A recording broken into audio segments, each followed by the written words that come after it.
Hello, everyone, and welcome to today's video. My name is Nonya, and I'm a real estate tutoress.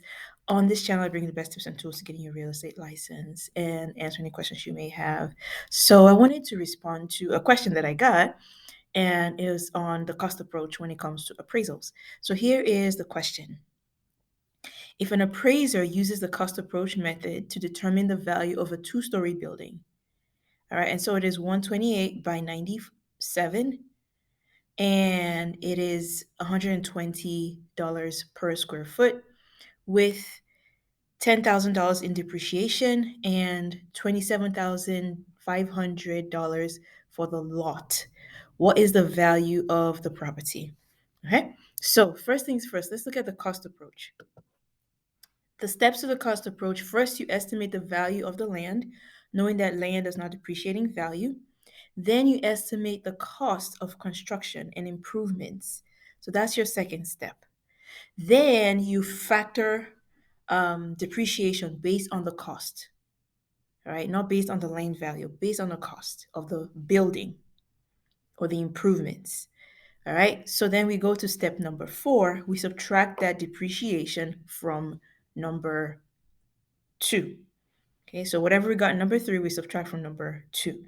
And that gives us the value of our land, of our real estate at that point, of the building at that point.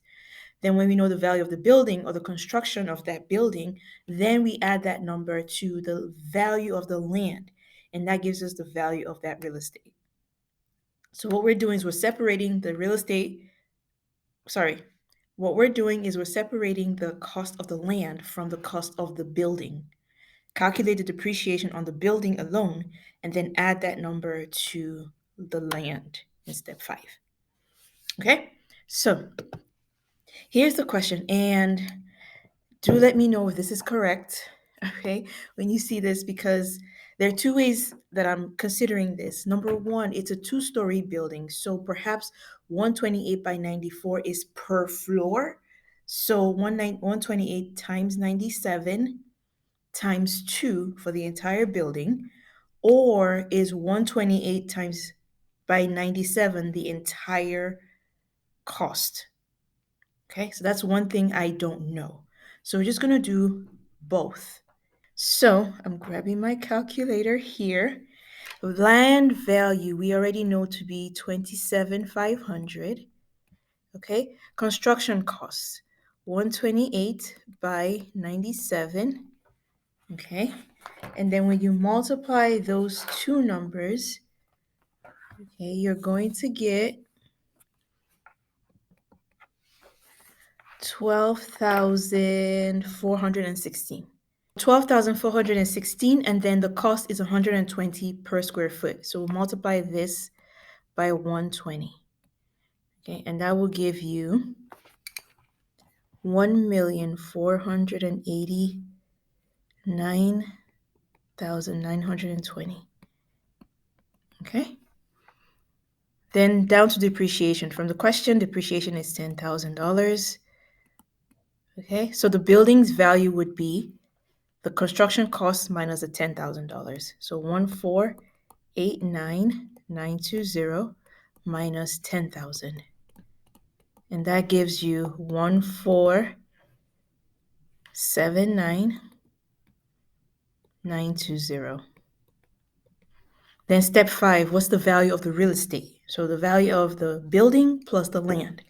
From the question, the land is 27.5. So we just add that to 1,479,920. And that gives us 1,507,420. Okay, as the value of our land. Now I'm just going to go up here and do a different calculation.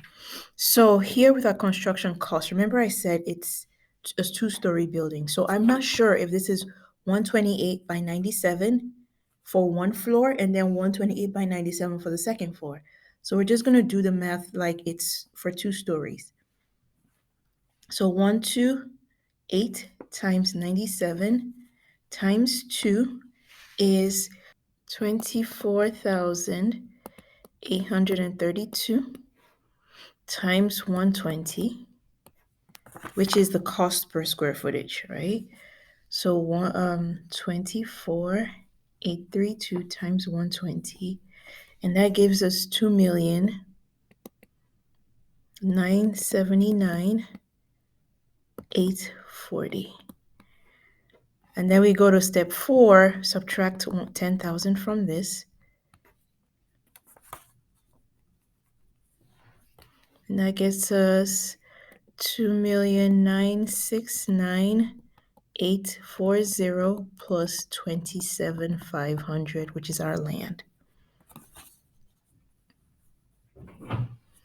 In this scenario, our answer would be $2,997 and sorry, 2,997,340. Okay, so if I was going to solve this is how I would go about it, and hopefully this helps you, but essentially just know the pattern, know the steps for the cost approach, because that's what's going to help you on the exam, not necessarily the way the question is worded, right? Because you could get a different question on the exam. First, you need to know the land value, then you need to know the construction cost. Subtract any depreciation from the construction cost, and that gives you the building's value. Then you add the building's value to the value of the land, and then that's how you get the value of the real estate. All right, so thank you so much for watching. Hope this was helpful to you. Let me know in the comments if you have additional questions, and I will see you in the next video.